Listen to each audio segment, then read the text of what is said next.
Wes Bergmann isn't as upset as you think he'd be about how House of Villains Season 2 ended, but he did consider getting violent when the finale was being filmed. After the finale ended in a tie between the Challenge three-time winner Wes and Love and hip-hop star Safari, zero-vote finalist and Big Brother vet Jessie Godderz got to cast the tiebreaker vote. The rivalry between Wes and Jessie had been building all season, so Jessie tried to get the last laugh. He promised that if Wes got on his knees and begged, then Jessie would give him the win. So Wes did it, and then Jessie voted for Safari to win instead. You and I both know I won, so I am the people's champion of Season 2 of House of Villains, and I came out there to do exactly that, Wes tells Entertainment Weekly. I might not have formally won, and I might not be getting a direct deposit of $200,000 this week, but other than just massive haters and a very small percentage of the internet, 90+% of the people that watch that show are deeming me the people's champion. And that's all that matters to me. Wes is also proud of how he left his mark on the game, because he says producers told him they're going to change the show moving forward as a result of what happened. There will be new rules on Season 3, and no one will be allowed to bring in an immunity card, Wes says. I guarantee it. Actually, I've already been told they're not doing that again. And people are going to be questioning the authenticity of immunity cards on every game ever for the next 3 or 4 years and thinking back to me. Below, Wes breaks down the shocking finale and why he ultimately decided against beating the S out of Jessie. I could not have predicted the way this finale ends. My jaw was on the floor. Wes Bergmann. I have been dealing with jealous haters. It's been this way for 20 years. And so I am so used to it that I thought I was going to get riled up when I rewatched what happened, and I didn't. No matter what, I'm going to run up against people like Jessie, who have never won anything and want to be on the challenge. They're tagging the challenge left and right on Twitter. He would get mutilated on the challenge, by the way. But as the people's champion, I accept y'all's award, and I appreciate the support. Do you think Safari deserved to win? Very much so. Okay. Let's start with everyone paying attention knows I won. The producers told me I won. Everyone understands that I won. That said, there's an aspect of Safari's game that was not showcased correctly. I believe he played easily one of the greatest social games I'd ever seen on any game ever. And it wasn't gameplay. He's just that likable. He would do very well in Big Brother. He would do very well on the challenge. He would do very well on Survivor. He might be a little bougie for some of those things, but if he could get over those things, then he would do well. So do I think I won? Yes, I do. But if there was ever a good consolation prize in this whole situation, it's that he won. And I also would have voted for him for all the reasons why he got those 4 votes. 5 if you count Jessie. He's just a very, very, very likable man. Annoyingly so. That's great for him.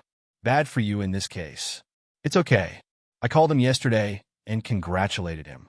I hope he's in my life for a very long time.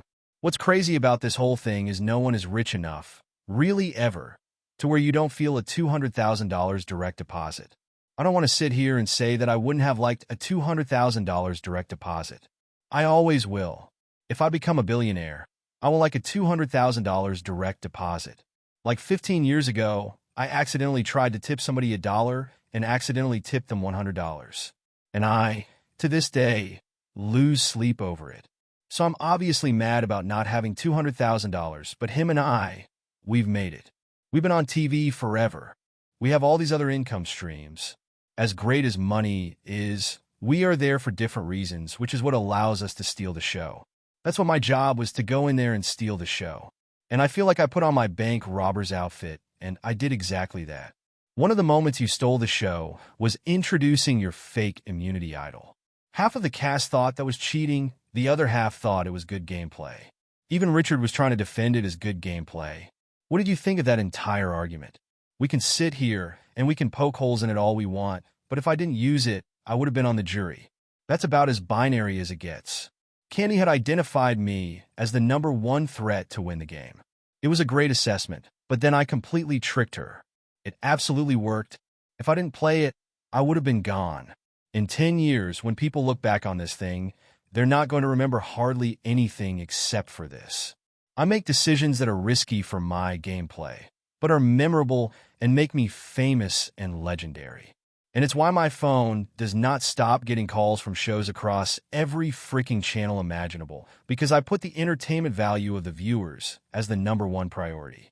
We have now seen both you and Johnny Bananas play the better, more villainous game, only to lose in a tiebreaker vote to someone who was a good person. Why do you think a show called House of Villains hasn't actually awarded the most villainous player in the end both times? Yeah, I do see the comparisons.